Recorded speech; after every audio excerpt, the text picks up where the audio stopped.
The 2026 St. Patrick's Day event is here with the classic Idletown minigame. While a lot seems to be similar on the surface, this is now a 4-week-long event. As such, even if you've played this event before, some things like strategies and especially the optimal task lists have changed. The minigame itself has not changed though, so I'll run through a quick refresher on it here or skip to the timestamp on screen if you've played it before. The minigame works by having some buildings represented by these circle icons. Buildings on the right side of the minigame produce goods that go into this pile here, and you need to click them once the circle fills up to produce those goods. You can click the shipyard at the bottom left to come and pick up these goods and bring them over to the left side of the screen, where you can then click the festival to convert those goods into shamrocks. Shamrocks let you upgrade your buildings to produce, carry, or convert more goods per click, or to buy new buildings that produce even more goods.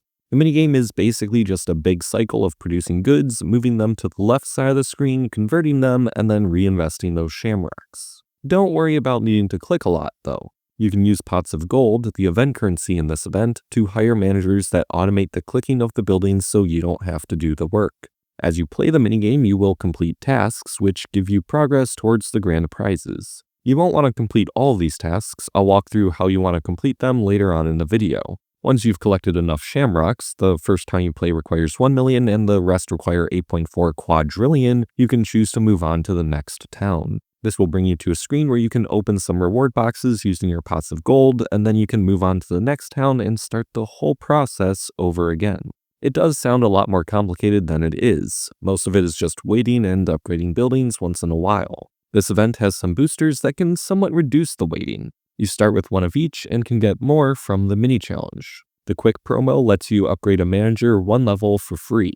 You will have to use most of these to complete quests in the mini challenge, but the extra you receive can help you save some pots of gold on the most expensive manager upgrades. The time warp lets you jump ahead 2 hours in the minigame, giving you all the productions that you would normally get in that time. You can use this booster via the time skip menu at the bottom left of the screen. You will also need to use most of these in service of the mini challenge, but even still, using them well can let you skip some of the more tedious parts of the minigame. The last booster is the Swift Sham Savings, which will let you reduce the cost of shamrocks to move on to the next town by 50%, from 8.4 quadrillion to only 4.2 quadrillion. It can help cut off those last hours a town takes, but honestly this booster isn't needed too much with the event being longer. Now that you're caught up on the minigame, you have an important choice to make in terms of the strategy you want to pursue, which is either going for more progress or going for more end-of-town chests. I'll talk more in depth about each option soon, but largely this comes down to the buildings that you can receive in this event. The main event building, a primary goal for the progress-focused strategy, is the Fable Block and Loon, a 5x5 building that is honestly kind of mediocre at everything it provides. It does give fragments of 2 side buildings, the Moorhead's Hatsmith and Ogham Stones, but they cost a significant amount of population for offering average boosts. When ascended, these are stronger, but you cannot get the ascended upgrades for free during this event. Making the progress strategy a little bit more interesting are upgrades for 2 older St. Patrick's Day event buildings, the Druid Temple and the Celtic Goldsmith. The Druid Temple gets silver and gold upgrades that boost its productions a tad, and at the gold level gives a 30% attack boost for defending armies in the Quantum Incursions,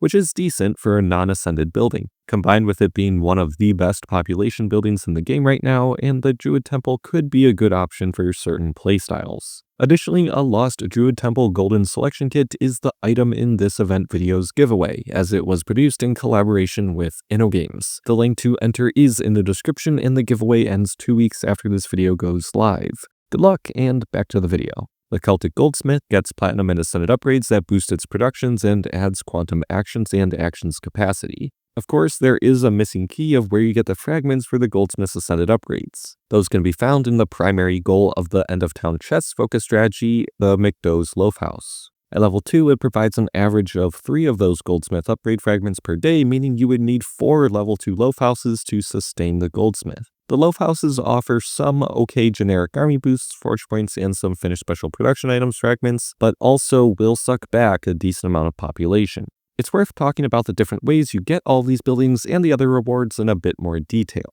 First and most obviously, you have the grand prizes. Every task you complete in the minigame gives you 1 unit of progress, and each town can net you up to 32 to 34 progress with the recommended task lists in my spreadsheet, depending on your strategy. Now, the grand prizes were changed from beta to live, so take the following with a grain of salt. I believe the progress milestones will be 375 for the golden upgrade for the Druid Temple, 500 for the main event building, 525 for the Celtic Goldsmith's Platinum upgrade, and 575 for all the fragments of the Eternal Market, assuming you also place in the Bronze League. Again, though, these are more estimates based on what I believe the changes to be. As you complete towns and gain progress towards the grand prizes, you will also be able to claim reward chests at the end of each town, which are the second main source of rewards in this event. The first chest after a town is free, then they get progressively more expensive until you open all 6. Opening all 6 gives you the selection kit for the McDo's Loaf House, and the cost reset a bit, but will be more expensive than before. You can also buy all the chests at once for a discounted price of 1,400 pots of gold for the first set, with subsequent sets doubling the cost each time. 2 of the chests will contain buildings from the previous St. Patrick's Day event. Notably, the third reward slot can give a Cloverkeep Ruin selection kit, but the chance for it is quite slim, about 7.5% per sample of 1,000 sets of chests.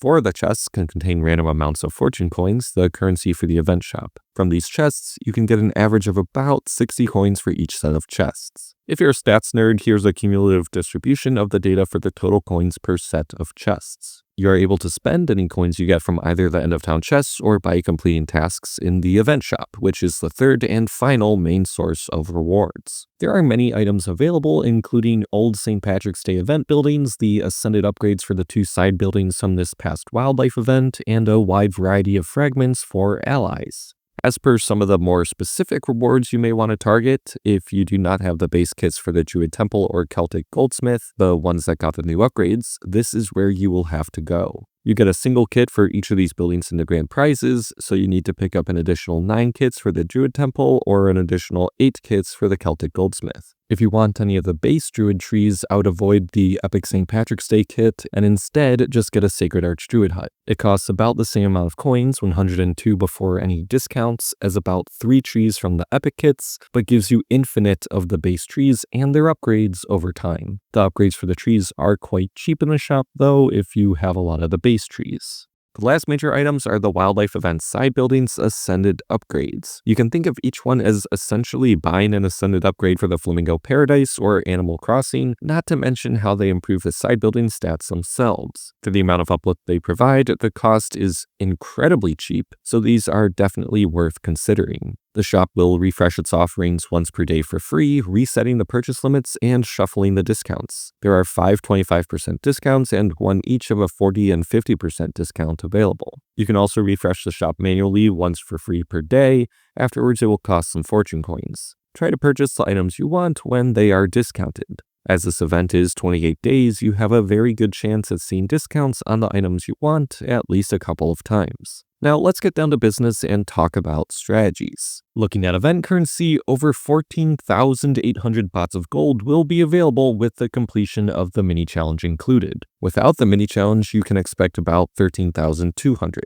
This is an important distinction because only one strategy option will be able to complete the mini challenge. As I alluded to earlier, you can generally either focus on the end of town chests or push more towns for more progress. The short version of each is that the end of town chest version is a little easier in terms of the amount of time it takes you to manage the game. You get significantly more fortune coins and you can get 4 level 2 loaf houses. Alternatively, the progress focus gets you the main building, Eternal Market fragments, and the new upgrades for the Druid Temple and Celtic Goldsmith, with only 1 level 2 loaf house. This strategy also gives the best chance for you to see the Cloverkeep ruins in the end of town chests, with a roughly 77% chance of seeing at least 1 kit. Which option is best for you is something that you will have to decide before the event starts, as it changes how best to play the minigame. For the end of town chest focus strategy, the goal is to maximize the amount of pots of gold available to spend on those chests. That means playing the towns with only level 1 managers, which makes them significantly slower and more relaxed to complete. After each town, buy the full set of chests for the 1,400 pots of gold price and move on to the next. You have enough pots of gold to play 8 to 9 towns during the event, so this strategy is perfect if you care more about the shop rewards, if you are time limited, or if you just don't like the minigame. You won't be getting a lot of progress. I'd expect less than 100 tasks completed.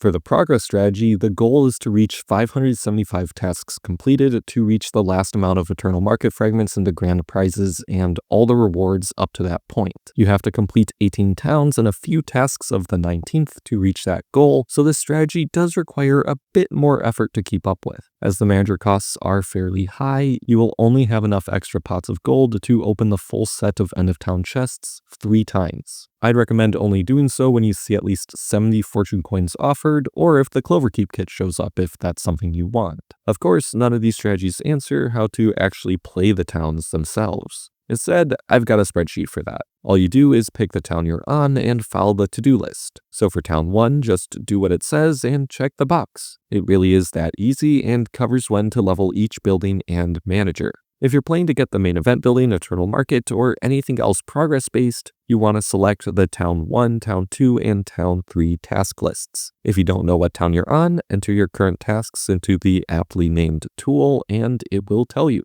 This minigame has 3 variations of the tasks for each town, so the first town and the 4th town get the same task lists, and so on. If you're instead going for opening lots of end-of-town chests via the slower towns, choose the Slow Town task list. You can't really complete as many tasks with level 1 managers, so it's just a to-do list of steps to take to complete the town as efficiently as you can with those low-level managers. You just repeat this task list for every town you play. Now for either strategy, for the very first tutorial town of the event, choose the aptly named First Town task list. It is built to get you through that first town as fast as possible, since you only need 1 million shamrocks to complete it. Then choose the Town 2 task list if you're focused on progress, or the Slow Town task list if you're focused on end-of-town chests, and go from there. The one thing that I need you to do when you open the spreadsheet from the link in the description is to click the big blue button at the top right that says Use Template to make your own copy of the spreadsheet so that you can edit and interact with it. That's the big Use Template button. Then, once you are in the spreadsheet, to allow images to show up, click Allow on the banner that shows up at the top. You may need to do this in a web browser on mobile. Note that the images will not work if your location is in the UK. Then you're all set to use the spreadsheet and hit the ground running in the event. I've also created video walkthroughs for each town variant of this event and will be linking that playlist of videos at the end of this one in case you would prefer that option. In case you don't want to use the awesome interactive spreadsheet, you can find the various task lists on my website at ubernerd14.com/event/pat26, along with other useful things like the charts I've used in this video. You can also find the task lists in a form that you can copy into FOE Helper if you prefer that tool. Shout out to Viz for converting them. In the spreadsheet and on my website, you will also be able to access the mini challenge quest line for this event. There are a total of 26 quests across 26 days of the event. It starts the second day of the event with each quest unlocking sequentially with each day. You can find the quest line on my website at ubernerd14.com/mini/pat26. Note that if you are planning on playing slow towns, this section doesn't really apply. The mini challenge won't be completable for you.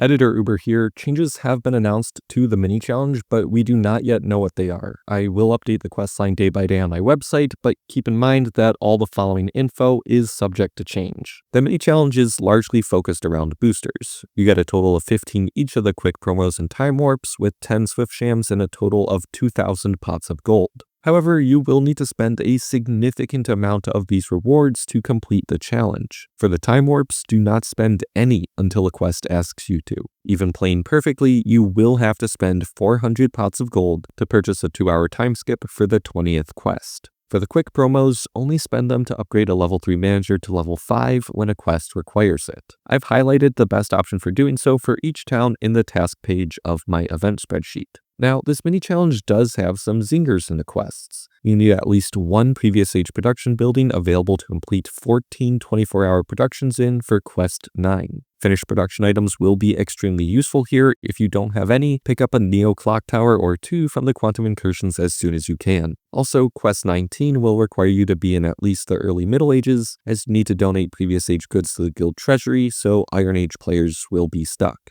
However, the biggest challenge of this mini challenge has nothing to do with the quests themselves, rather it's the timing. It is extremely easy to rush through towns and use most of your pots of gold towards the beginning of the event, and then run out with time still left on the mini challenge. Try to keep enough pots of gold towards the end of the event to complete the quests. Use the grand prizes tracking tool in my spreadsheet for help with this so that you don't get stuck. Also, to help with this, I would recommend trying to play a little bit slower at the start of the mini challenge. In fact, it can make the challenge easier if you do. For example, I recommend trying to complete quests 2, 3, and 4 all on the same town. That way you only need to have one level 5 manager instead of 2 towns with each having one. Just budget your time wisely to start the town on the day of the second quest, save at least 10 tasks to complete for the third quest, and then wait until you complete the fourth quest to move on to the next town. If you manage to spend the minimum of boosters to complete the mini challenge, you are looking at having an extra 4 quick promos at the end. From quest 15 on, you are safe to spend all 4 of those quick promos. I would recommend using them in either Town 1 or Town 3 variants to save 100 pots of gold on bringing your fireworks factory managers to level 2.